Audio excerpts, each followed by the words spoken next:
ก็พบกับวิชัยทอล์กนะครับกลับมาวาระเรื่องเกี่ยวกับโดนพาดพิงและเรามาหาทางออกร่วมกันดีกว่านะครับก็อันนี้เป็นตอนสุดท้ายของช่วงนี้นะครับก็คือว่า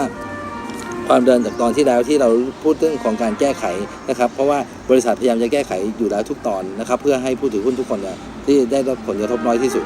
แต่ความที่เราจบลงเขาขอให้เขาไปถอนบางเรื่องออกนะครับเจ็บผู้ขัดขวางนะฮะแล้วกลับมาครับก็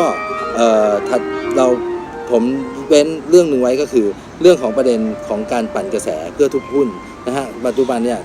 ผมได้รับโทรศัพท์อินบ็อกซ์แล้วก็พักพวกเข้ามาคุยกับผมหลายเรื่องครับเพราะว่ามีการนำเสนอซื้อหุ้นในราคาต่ำในตลาดนะครับเพราะว่าคนที่อินบ็อกซ์เข้ามาเขาตกใจแล้วตอนนี้ทุกคนคล้ายๆแพนิคกลัวมากนะครับมีการปั่นกระแสว่าจะต้องโดนออกจากตลาดแล้วหุ้นเหลือไม่กี่บาทขายให้เขาเถอะครับเรากำลังตกเป็นเครื่องมือของกลุ่มพวกนี้นะครับเพราะคราวที่แล้วเนี่ยเขาพยายามปั่นกระแสตั้งแต่ตอนแรกสุดเลยที่จะพยายามทุบหุ้นเพื่อทุบบ้านนะครับฉะนั้นเนี่ยหลังจากที่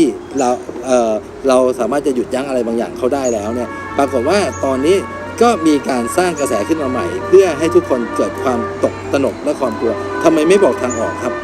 แต่ว่ากลายเป็นเสนอซื้อบวกกับมีการเสนอรายชื่อว่ามีคนร่วมมือเขาทั้งนู้นทั้งนี้แล้วรายชื่อต่างๆเหล่านี้เนี่ยจะลืมนะฮะมีการเลี่ยงการทำ tender offer หมายความว่าอะไรครับมีหุ้นที่อยู่ในกำมืออยู่บางอย่างแล้วที่ซ่อนอยู่นะครับแล้วมีการหลีกเลี่ยงการทำ tender offer แล้วเราเอามาใช้ซ้ำฮะเพื่อประโยชน์ในทางการที่จะปั่นกระแสว่ามีการร่วมมือจากตรงนู้นตรงนี้แล้ว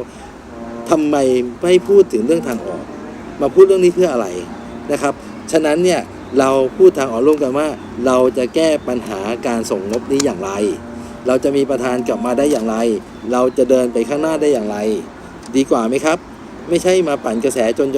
เป็นปัญหาไปหมดฉะนั้นเนี่ยวิธีการแก้เนี่ยก็คือทำยังไงให้มีประธานกลับมาเร็วที่สุดทำยังไงให้กรรมการเดินหน้าได้จบแล้วครับแค่ในตรงนั้นนะครับฉะนั้นมีการมีทางออกเพิ่มเติมนะฮะก็คือผมก็เรื่องของประมาณอาทิตย์ที่ผ่านมานะครับไป